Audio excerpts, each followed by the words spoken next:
네, 지난해 매출 기준 국내 500대 기업 선정 결과 38개사가 바뀌었습니다. 새롭게 진입한 곳과 500위에서 밀려난 기업은 어디일까요? 그리고 이 순위 속에는 어떤 함의가 담겨 있는 것일까요? 전문가와 함께 짚어보겠습니다. 김대호 경제읽기 김대호 박사와 함께합니다. 어서 오십시오.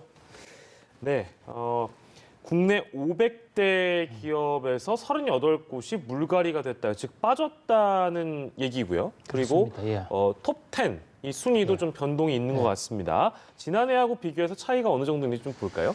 예, 이 기업도 사람처럼 생로병사를 하게 됩니다. 태어나서 늙고 또 병들고 경우에 따라서는 죽기도 하는데 예. 그 CEO 스코어라는 아주 독특한 우리 데이터베이스 저널리즘 아주 유명한 곳이에요. 저기서 예. 조사한 결과 지난해 실적을 기준으로 보니까 우리나라 500대 랭킹이 무려 38개 기업이 탈락을 하고 38개 기업이 새로 들어온 거예요. 예. 상당한 순위 변화가 있었다. 약 한 8% 정도의 기업이 바뀐 거죠. 예. 그리고 이제 전체적으로 보면 현재 지금 10대 기업에 지금 현재 CG도 나오고 있습니다만은 자, 1위가 삼성전자인 것은 뭐 부동의 1위, 우리나라 부동의 1위인데 예, 여기서 이 포스코와 LG가 순서가 바뀌었어요. 3, 4위가 서로 순서 교체를 했고요. 예. 이제 또 하나 이 SK 하이닉스가 전격 이제 부상을 했고 또 GS 칼텍스 이런 데가 부산의 10대 기업에서도 상당한 변화가 있었고 전체적으로는 약 8% 정도가 바뀌었어요. 예. 그리고 이제 기업 순위뿐만 아니라 전체 500대 기업의 평균 매출액 증가율도 2017년 같은 경우에는 8.2%나 증가를 했는데 작년 2018년에는 2.1%밖에 증가하지 못했다. 그래서 기업의 매출 활동, 기업의 판매 활동이 상당히 위축됐다. 이렇게 볼 수 있어요. 그뿐만 아니라 영업이익에서는요, 매출액에서 판관 비용을 뺀 것이 이게 영업이익인데 실제로 이제 기업들이 번 돈이죠. 이 영업이익은 2017년에 30.2% 늘어난 것이 2018년에는 0.01% 오히려 감소했습니다. 우리나라 500대 기업의 평균은 이익은 오히려 떨어졌다. 그만큼 지금 경제가 안 좋다고 그러는데 500대 기업의 이 지표에서도 그런 현상이 두드러지게 나타나고 있다, 이렇게 볼 수가 있습니다. 네, 보니까 그 석유화학 업종이 많습니다. 그러니까 500대 기업 중에 석유화학 업체가 49개 정도로 제일 많고 그리고 좀 더 꼼꼼하게 한 걸음 더 들어가다 보면 석유화학 업종은 작년에 비해서 5곳이 증가했고요. IT가 또 5곳 늘었습니다. 5곳 줄어들었고요. 그러면 이거 이제 어떻게 봐야 되느냐? 석유화학 쪽이 좀 더 많이 이제 쏠림 현상이 있는 것 같아요. 어떻게 봐야 재미있고 될까요? 아주 날카로운 분석이신데요. 석유화학 업종은 작년에 평균 유가가 재작년에 비해서 크게 올라갔습니다. 우리나라는 산유국은 아니지만은 석유를 사다가 그걸 석유 제품으로 만들어내는 석유화학 산업에서 세계에서 상당히 강자거든요. 그러니까 재작년에 물건을 원유를 싼 값으로 만들어서 그걸 제품을 만들고 있었는데 그 덩치가 뻥뻥 커진 거예요. 그러니까 매출도 크게 늘 수밖에 없었던 거죠. 그래서 작년에 업종별로 보면 가장 돈이 많이 남은 또 영업이 가장 많이 확대된 것은 단연 석유화학 업체다. 석유화학 업체 중에서도 10대 기업에 들어가 있는 데를 보면 이를테면 GS 칼텍스의 성장이 상당히 두드러지고요. 무려 5개가 새로 추가가 됐어요. 반면에 IT 전자업체들은 5개가 탈락했습니다. 석유화학업계의 부상의 그 이면에는 IT 업계의 몰락이 있었다고 볼 수가 있는 것이죠.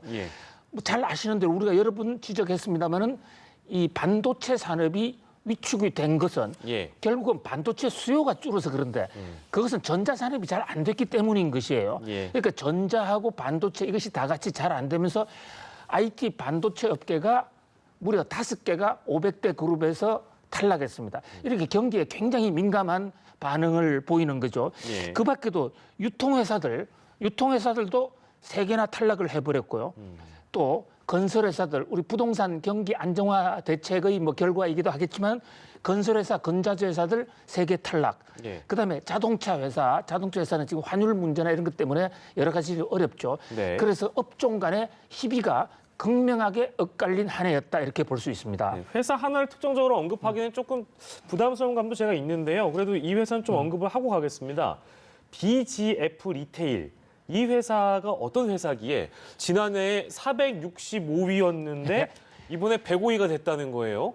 예, 그게 BGF 리테일이라는 회사는 옛날에 삼성그룹에 있었던 회사예요. 아, 그렇습니까? 예, 보광전자의 후신인데요. 예, 예. 삼성그룹에서 텔레비전 이 모니터 이걸 만들던 회사인데 예. 지금은 계열 분리를 해서 지금 이른바 그 삼성그룹의 지금 이건희 부회장의 부인 예.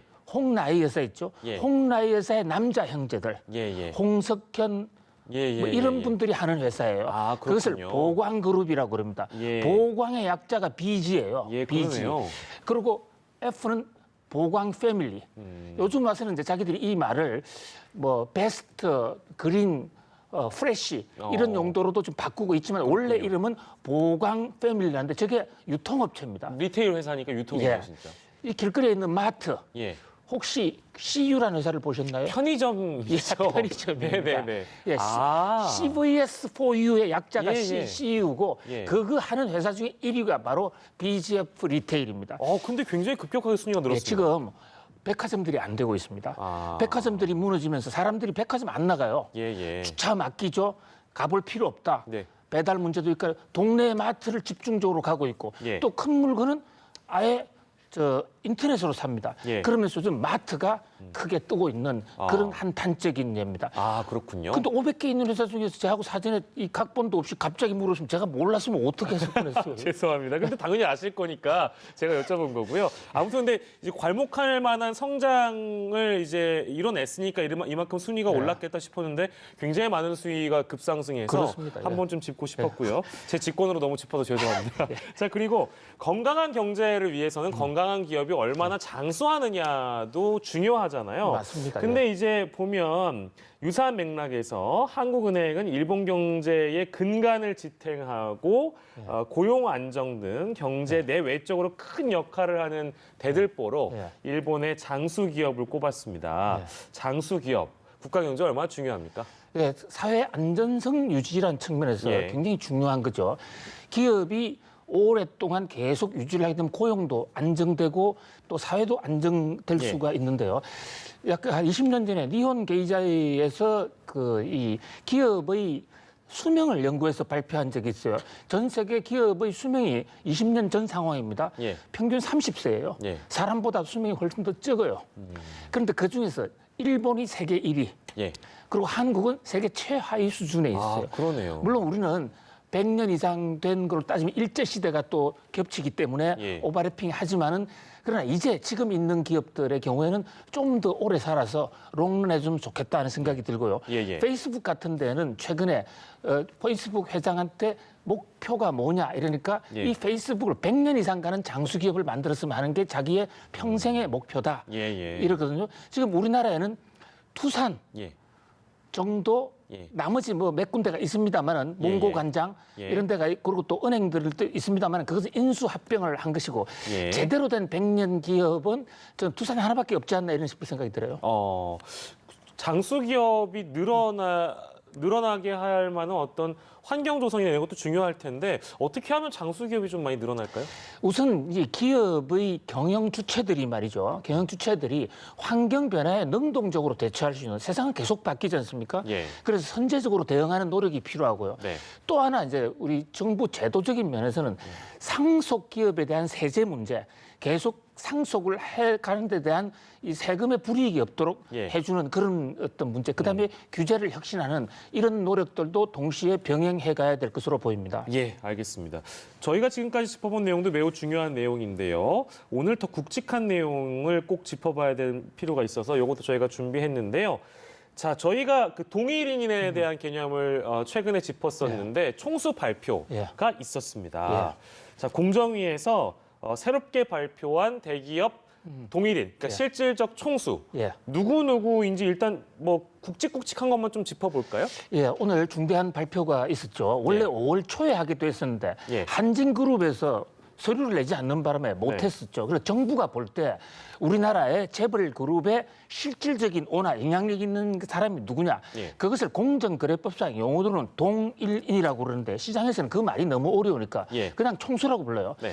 총수인데 오늘 몇 사람의 중대한 변화가 있었습니다. 가장 예. 큰 변화는 방금 말씀드릴 때 100년 기업이라고 하는 이 두산이 예. 박정원 회장으로 총수가 바뀌었어요. 예. 자, 박정원 회장은 우리나라의 명실공히 제일 오래된 기업이기도 하지만 4세대로 내려왔거든요. 예. 우리 속담에 3대 가는 부자 없다라고 했는데 이 두산은 4대 가는 부자가 됐어요. 예. 자, 그다음에 또 한 사람은 LG 구광모 회장. 예. 구광모 회장은 아버지 구본무 회장이 돌아가시면서 최근에 승계했는데 정부로부터 공식적으로 규제를 이제 재벌 총수로서 규제를 받게 됐어요. 예. 저분이 78년생입니다. 그러니까 나이가 이제 41살이에요. 네, 그러네요. 41살인데 저분도 4세대 총수예요. 예, 예.